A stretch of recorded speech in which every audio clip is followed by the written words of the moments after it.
Yay! Hi, I think we're live.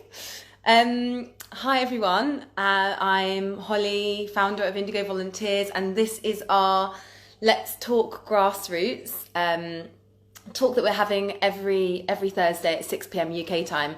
This is really weird because before I ask Omar to join us, who I'll tell you about in a second, I can only see myself and my hair's massive because I've just got out of the shower and dried it. I'm really sorry about that, everyone. You've got to stare at that tonight.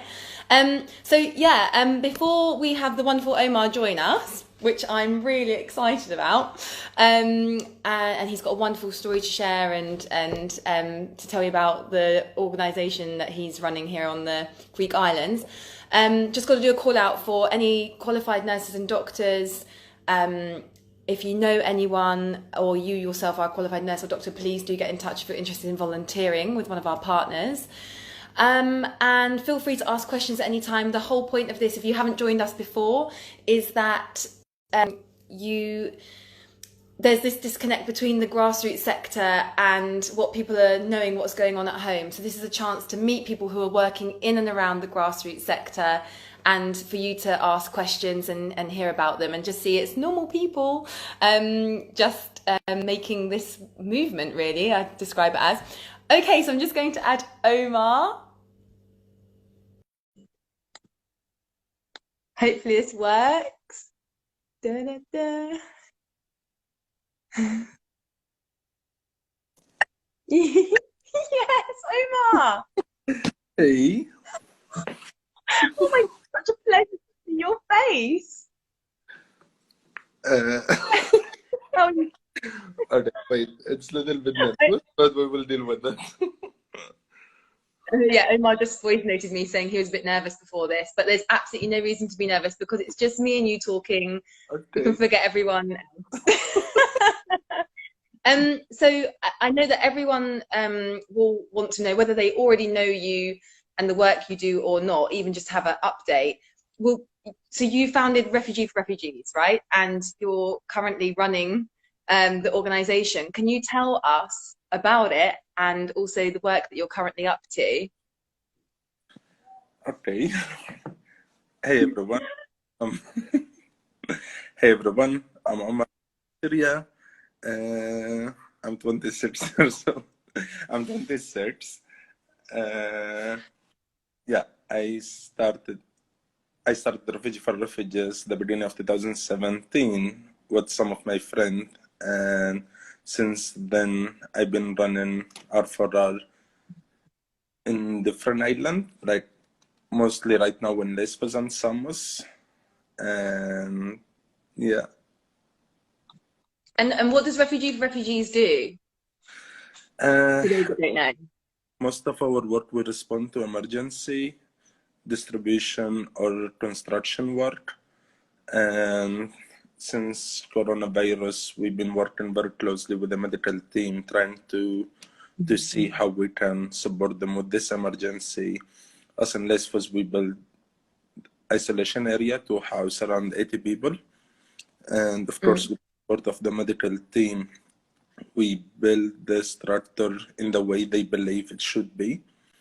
And we support in different way, like the food line, to make sure like people, they don't need to stay in line and they come for a few hours to receive the food. We cover one area now. And also we are trying, yeah, we had also another project with providing electricity, with installing generator for around 2,000 people to provide electricity. And in Samos, mainly we do distribution, NFI distribution. Mm. So quite a lot on. What made you start an organization? Like, what made you start it? And then did you think that 3 years later you would still be here doing it? To be honest, no. If I know I'm going to be 4 years, I'm not going to do it. What's made me start it, because when I was volunteering in the north of Lesvos, I I see how people coming from Turkey, and they like me personally. mostly like before, mostly from people from Arab, I understand their life or what they need or how we can support them. Or and for example, today, because of my experience with people coming from different country like African or Afghan,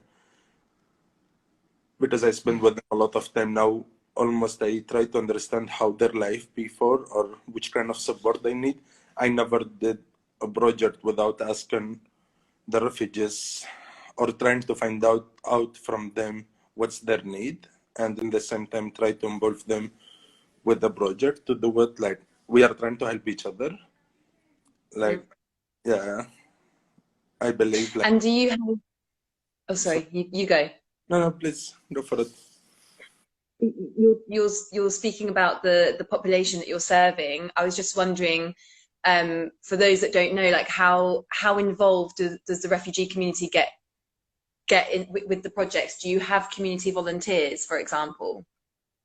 Yes, I do. For example, now because of the lockdown, we had really short of international volunteer. We had a few international volunteers, but most of the project is running by the community volunteers. Even before, when we had international volunteer before, we always involved the community volunteers because again, us, I believe, or us, we all know like we we speak the language, we try to understand each other, and we try to support each other in the best way. Do you mind if Mm. I ask a question? And Do you mind if I smoke? Because it's yeah, really. or you smoke, you swear, you do what you want. Um, I don't know whether you would ever, I've ever seen you for more than 10 minutes without a cigarette. So to do this for half an hour without a cigarette, To be would be allowed. impossible. Um, so it's really interesting. Obviously, a lot of the organisations that are here that I'm aware of, almost all, if not all of them, bar Refugee for Refugees, are started by European, like international people, right? Um, so, oh, it's paused. I don't know if you can hear me. Hope you can still hear me. Just in case you can, I'm going to ask it. Um, I don't know if it's going funny for other people. It's Greek internet. I really every week we should really interview people that are just only in not Greece. Can you hear me, Omar? Yeah, I don't know what happened. Okay, great. There's a bit of a delay, but I'll carry on. So I was just saying that most of the organisations that I know, they've been started or founded by people from the UK or Germany or whatever. So, and what's unique about your organisation is, of course, you founded it and you're from Syria. Do you think that's what part does that play? Do you think that's important and that people, the community, respond differently because of that? I think this question the refugees by themselves can answer you because again, it's really hard to like as a refugee to start everything here with the like me personal. It's take me a long time to learn about the rules or the law here or how things should be happen. And Mm. I believe the best person to answer this question to ask the people in the camp about it. But me personally, like Mm. if people are happy and because they again, I never start a project without asking them or without finding out from them what's the best things to do. And for Yeah. example, the food line, we did it like around 2 or 3 weeks ago. We started, and before I started, I slept in the camp for a few days to see how the life there or what people like, what's their problem exactly. And when I found like when I go to the food line and I see how hard to get the food, or for example, most of the people they don't receive the food because some people they receive 2 or 3 times, and this is the reason that not everyone in the camp they did the food. And yeah, and when I ask people like if we create a food line in this area, it's going to be helpful, and let's say 99% of the people they respond yes, it's going to be helpful. And yeah, this is the reason why we started. That's some really good research on your part to actually stay in the camp and find out. I'm pretty sure that there's not many NGO workers that can say they've gone to that length to find out. And just by the way, people can ask questions to Omar. I've got my little earpiece, which isn't Sophie this week, it's Megan, who will just tell me which questions come up. But for those that don't know, what is the experience of food? So people arrive in Greece, they go to the camp, and how does food work, and what's the quality of it like?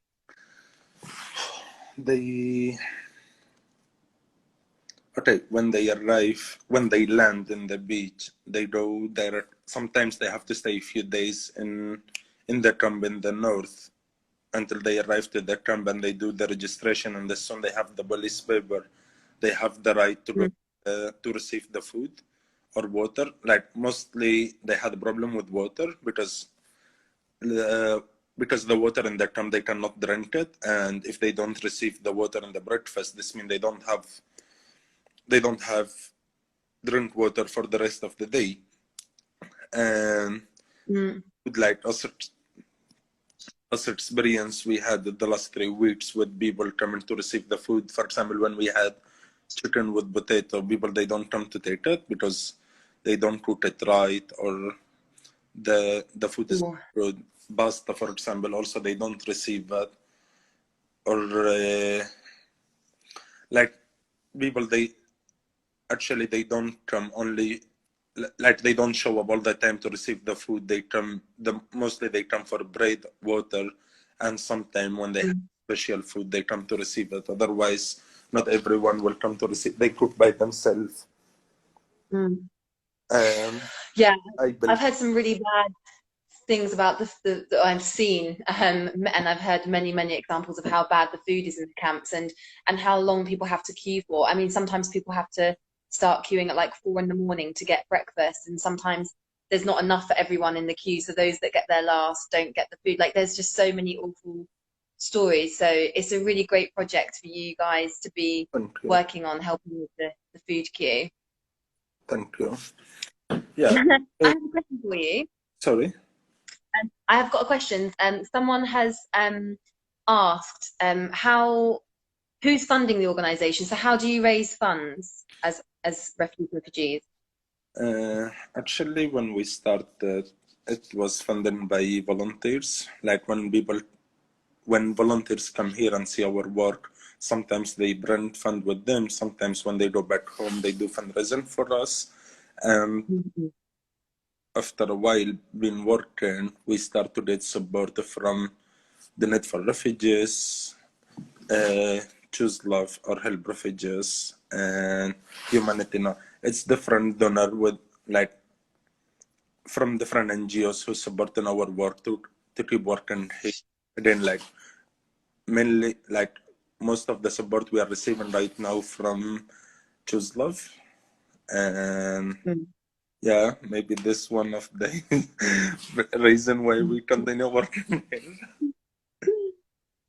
And that thank you. I think that's a lot of people get funding from grant partners and from but also a lot from the volunteers that come out. And once you come out and see the work that's being done, yeah, you're right. People either come with donation money, and it can be anything from, you know, like £50 or £500 or £2,000 or something, or they go home and raise the money once they've seen the work that's done. That's quite a common thing that happens. So yeah, thank you. I don't know who asked that, but thank you for asking that question.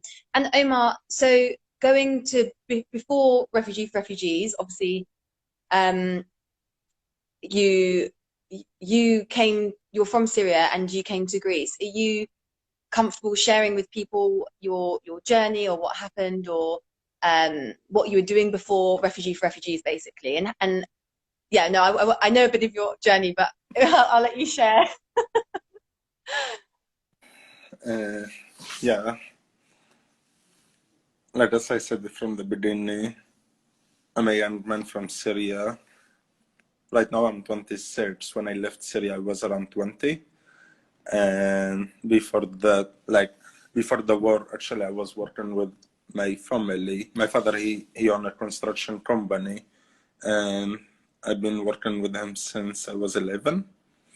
And when I was 16, I went to Lebanon, and also I was working there for almost 11 months as lifeguard in a swimming pool and teacher swim for kids, for children. And when the war started in Syria, the beginning of 2011, I returned back, and yeah, by accident, they arrested me. And after 2 months in the jail, and after 2 months in the jail, they they let me leave, and they said sorry, it was by accident. And when I go out, I start to see how the government was bad to people, and this is the reason I decided to stay in Syria and be against the government.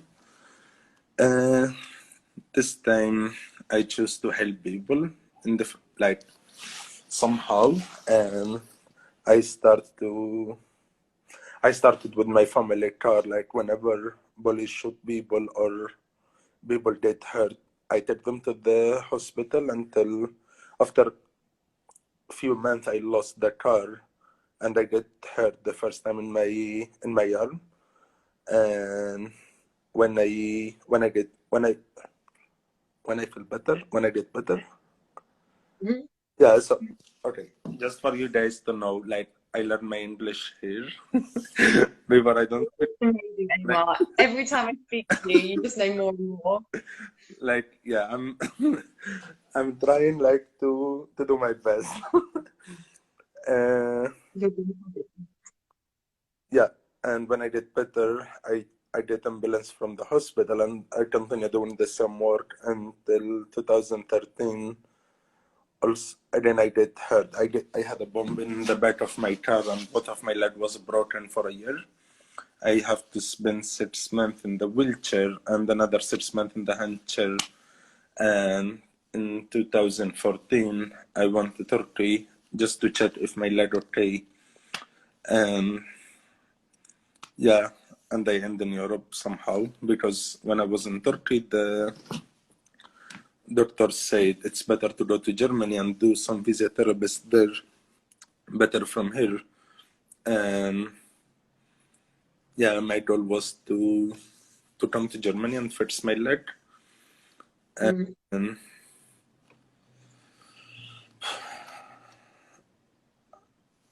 yeah, we, I arrived to Greece. I came to Greece in 2014. I have to stay a few months here because the border was closed. And I, when I did my asylum in Greece, I flew to Germany, and I stayed in Germany for a year this time. I also did asylum in Germany, and I was trying to fix my leg, but first, after I finished my paper, I have to learn the language, and it was a little bit hard to do it. Anyway, after a year, I said it's really hard to stay there and doing nothing, like just sitting in the house and try to go to school or meet some friend. And I decided to leave. And yeah, this time, like I was going back, and I was on my way back to Syria, because I cannot live there without doing anything. Like as I mentioned before, when I was in Syria, I was working all the time trying to help people, and I end in Germany doing nothing. It was very hard for me just to sit around and watch the news, what's happening there. And when I was on my way, I stopped in Lesvos to see some friend here.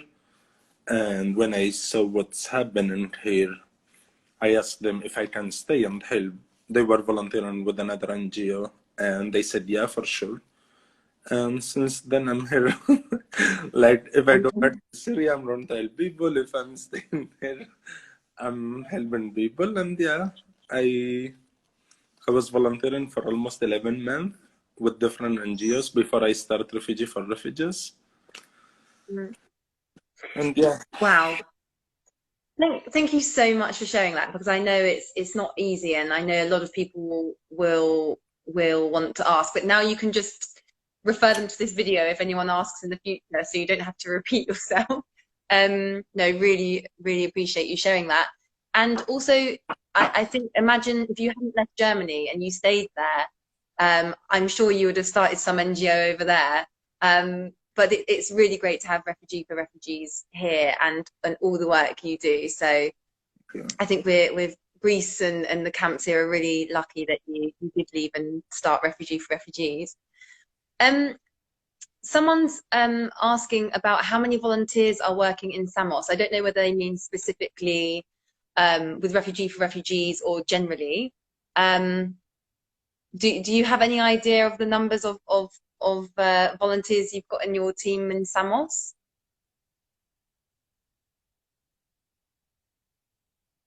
Coordinator with 2 volunteers there. Most of the volunteers, they have to leave Samos because of different reason, especially because of coronavirus. And we had around, I believe, around 10 community volunteers in our team. Yeah.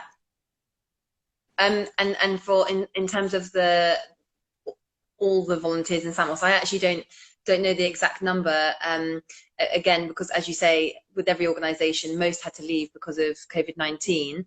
But I know the medical team is open, and I don't know, they've maybe got 15 people there, and so I mean, normally I have absolutely no idea. If I was going to guess, there's normally last summer there might have been like 150 or something. Now there's maybe 50, but I've totally made that up. I have absolutely no idea.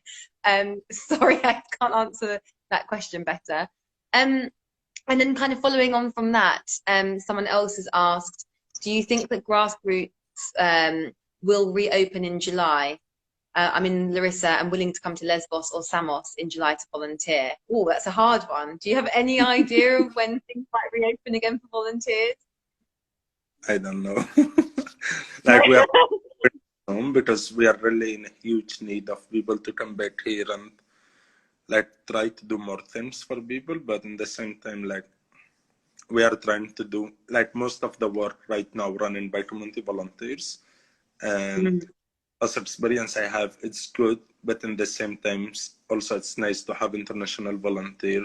Like we need to help each other we need to support each other to everyone. Yeah, that's true. Whoever wrote that question, you can email us, and we'll we'll put you in a WhatsApp group that hopefully will be helpful that we've created. Omar, going on to some questions that we ask people every single week. What does a typical day look like for you? Actually, it depends. Like I never wake up without a problem. Like it's always a problem. I remember since I start this work until today, maybe two or three times I wake up and I was like, I don't have any problem. But of course, after 1 or 2 hours, the problems start to come. Or maybe because I sleep I sleep less. This time, people, they don't message me early morning. Depend, like,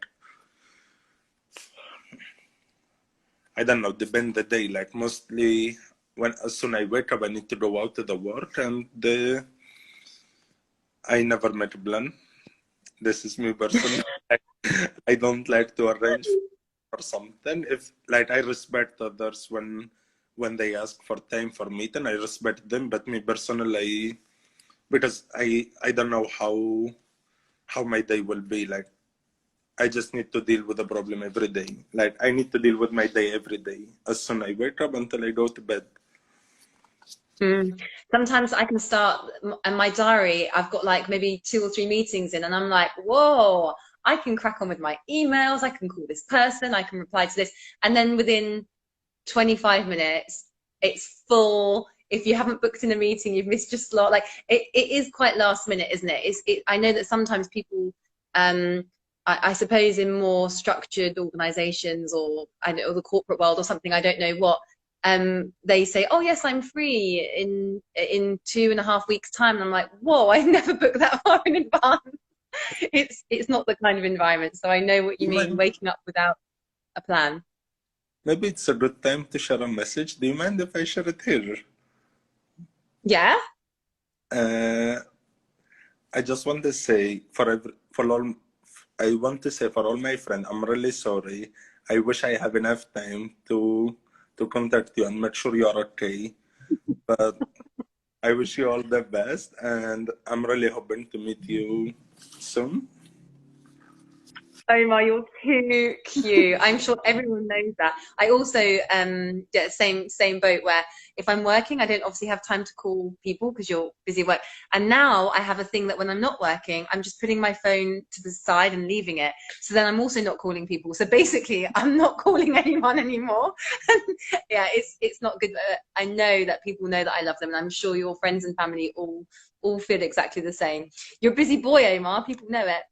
No, it's Next not about question. it's just as you mentioned before. Sometimes, like when you don't have work, you just prefer to leave the phone and just try to relax a little bit. But in the same time, sometimes I really feel bad. Like when I meet people, it's been a long time I don't meet them, or when I hear messages from them, I feel really bad. Like I should message you guys, or I should at least say hello. But I love you. I And mean, you remember a month ago or so ago, you did call me, and and I was in the bar, and I had bubble butt everywhere.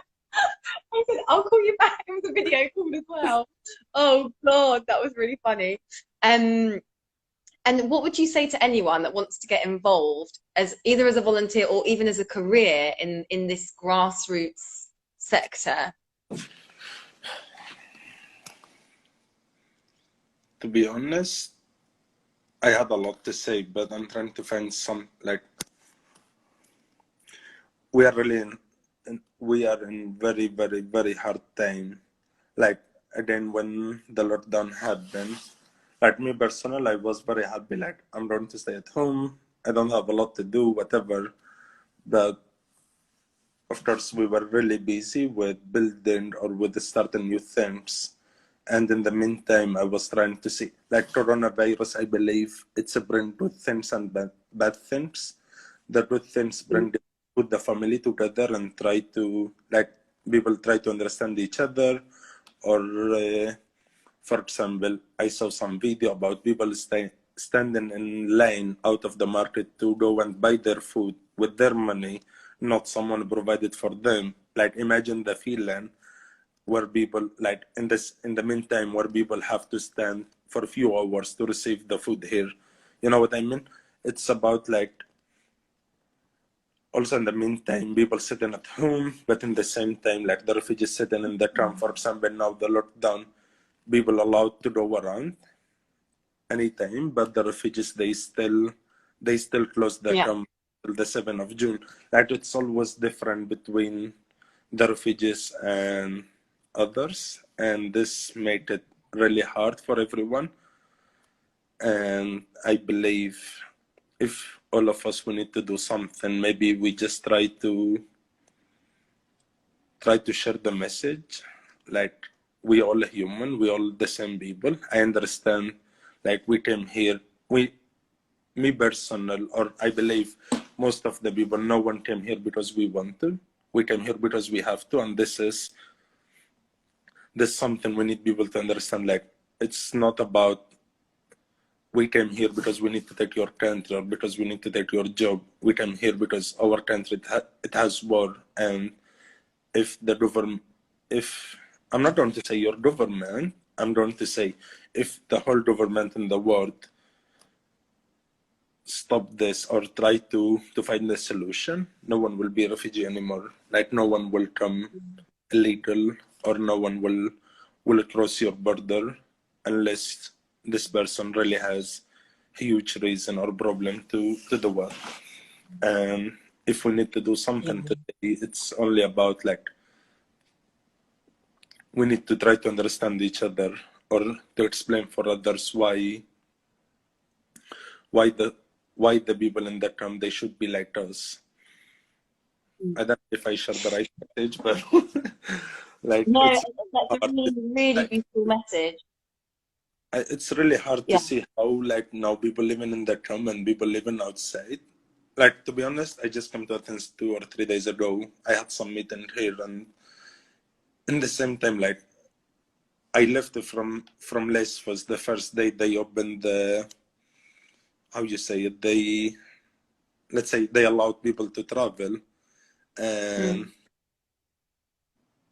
a day before it was the first day of Eid, and when I see like, for example, we normally for us in this special day we always go to like work with our family or go to do something beautiful, and when like I was in that camp going there to say hello for people, and when I drove back to Mytilene, everyone was around and working, but those people they have to stay in that camp. In my way, I was thinking, what's the difference? Like why people from Mytilene? I'm not mentioning only Greece. I'm mentioning the whole, like everywhere. Why for us we have to stay in camp, or we don't have always the right to do things, or another people they always have more than us? What's the difference? Yeah. I don't know the justification why there's different rules for, so Greek people now are allowed, well, restaurants have opened and you have to sit outside, but they're open and there's no curfews. But for the camp, as you say, I think until the 7th of June at least, there's still curfews on. And why is there that difference? And I think it's a beautiful message that you were saying that actually we're all just humans and if we need to understand each other better. And I think going back to the question that volunteering or using this as going down this as a career path allows you to see the problems up close and to understand them and have that, yeah, and then be able to action from it. And if you don't engage with the problem, then you're not going to understand, and it's just going to carry on and carry on. And actually it's through this movement of people that things have been improving, although sometimes it feels like it's definitely not enough, but there have been so many good and positive things that have happened from us all coming together, whether we're staff or volunteers or whoever. And yeah, I think that's a really nice message you gave.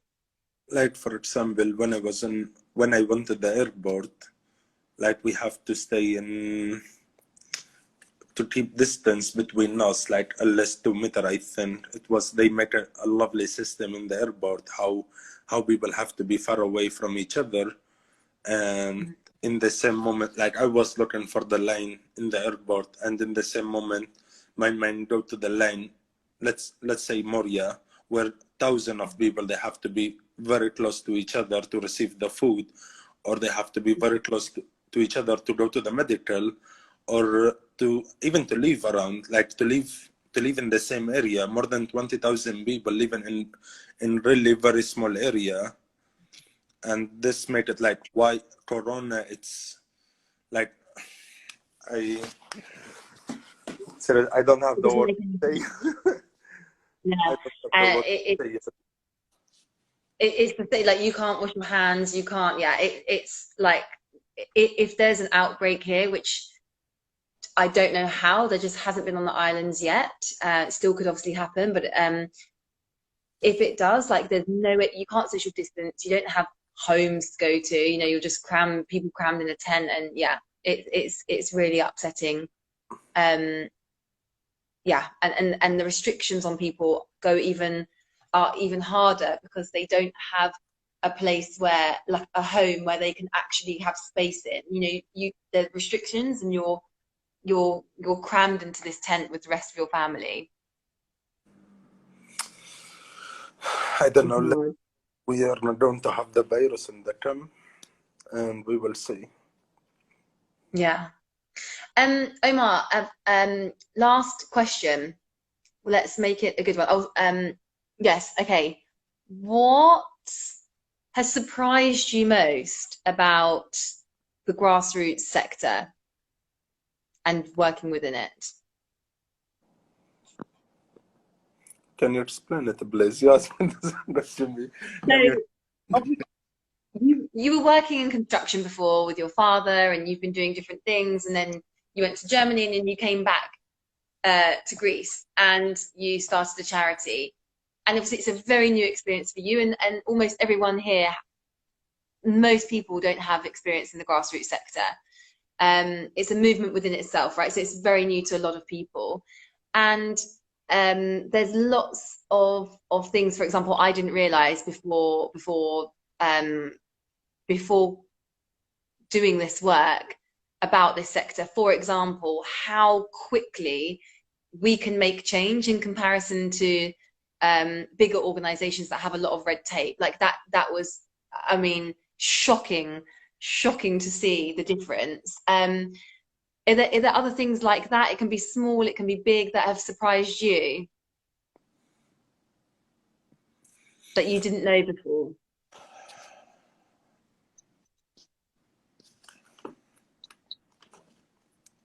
To be honest, you were talking, and it's a lot of things come to my mind. I believe the first thing, it's if you need to be happy, you need to do this work. Like, for example, when I was working with my father, we work for money. But when I start to do this work, I start to do it to see the smile of the people, or to try to make their life better, or try to give them hope or future. Especially when I started, I was a volunteer in the north, and we welcome people when they arrive, when they land by boat. Like, I was happy, like they are safe, but in the same time I was lying to them when I say welcome to Europe. Like, when we welcome them, we make them happy and smile, like with the things we are actually, with the love we were providing. And when they arrive to Moria, they see the real welcome to Europe, and this make me like sometimes make me sad. Like, I know their future, what's going to happen, but in the same time make me happy, like they arrive safe. And when I start to work in the camp, it start to be the same. Like, I believe, like with this work, as soon you come here and try to understand people, or when you do something for them and they appreciate that, it's mean a lot. And maybe this is the reason why I'm still happy to do it, and I don't think about my life, like my experience in this work. Like, I make people happy, but in the same time I make people sad. I'm not going to go in details, but it was like,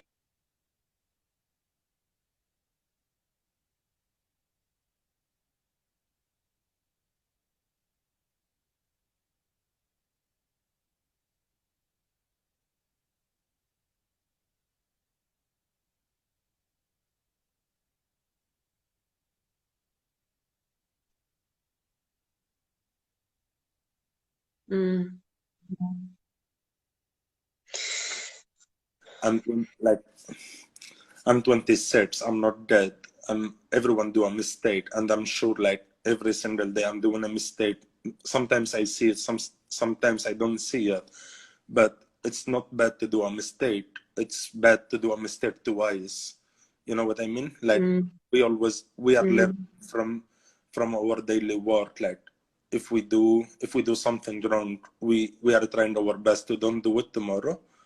And sometimes people understand, sometimes it's really hard hard for people to understand that. And again, it's a huge responsibility. Like, our work, it's playing with the life of others, and if we do a big mistake, maybe people will lose their life.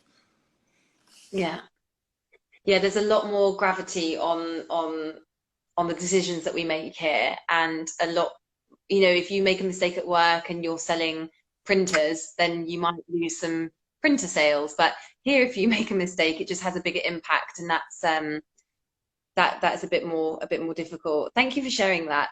It also takes a lot to admit that people make mistakes, including ourselves, that people want to hide it often, but actually, no, of course, we're just normal people and making mistakes like everyone else. And it has a real burden on us when we do things wrong, because it just has a slightly bigger impact. But your net impact overall, Omar, I know is extremely positive.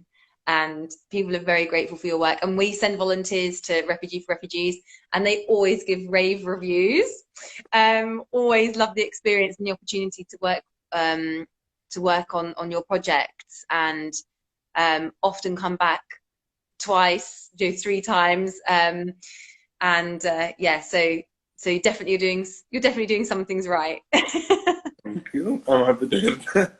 Like again, it's not.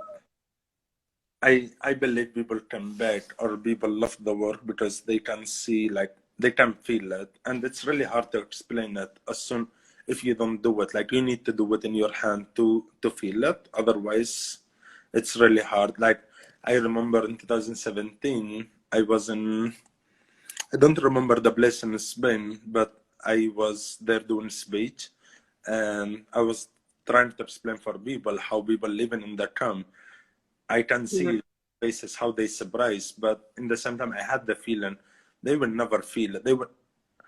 I'm not saying they will never feel it, but it's really hard to feel it without seeing it in your eyes or without doing the work in your hand. For example, Yeah. for you when you go to the camp, for you, of course, you will feel bad. But for me, when I go to the camp, like it's made me really sad.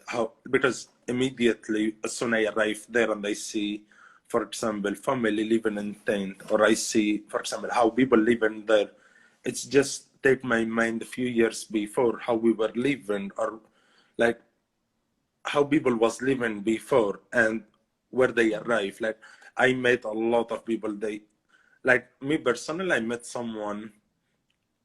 He's like, let's say he's part of my family, and I know him before he was really rich. You cannot even imagine the things he has before. And one day he aimed to live in camp in tent, 2 meter by 2. And like when I visit him there, like he was really happy. Like he cooked for me, he invited me to his place, but he was living there with his wife. He's really old man. And when I look at him and I say, oh, I'm like, it's really hard to see how this man was before and how he came here. Or I'm sure like a lot of people like him, like people, they have something and in one day they lost it because of the war. I don't know, because of mafia, and they have to lose everything and they started in from zero. But when they start from zero, they end in camp. And yeah, it's really hard to see how people live in or imagine their life before and after.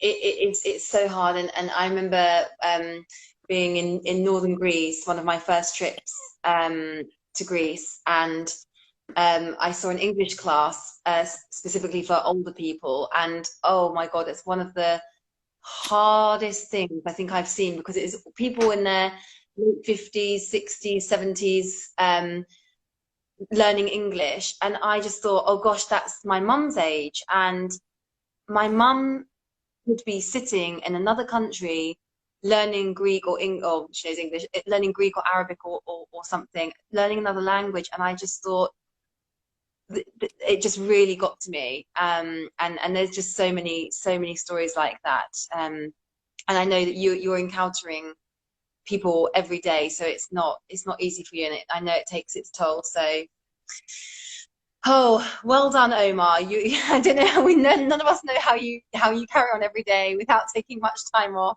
And yeah, but Maybe the of people, or see people happy. I don't know, play with the kids.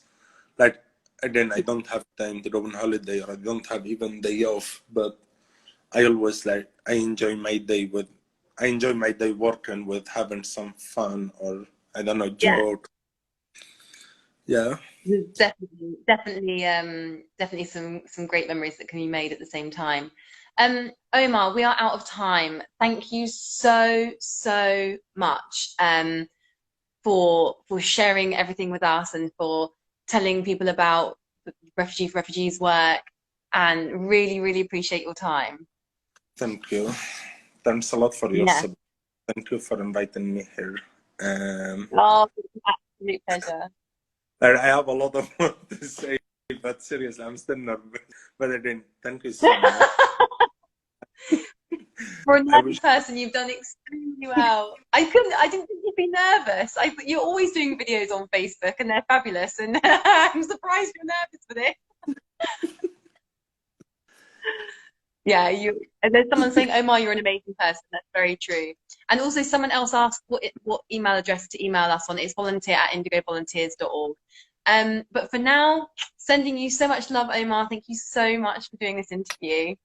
A lot. Thank you guys for watching us and taking your time. We really appreciate that. And yeah, we are excited to have you here.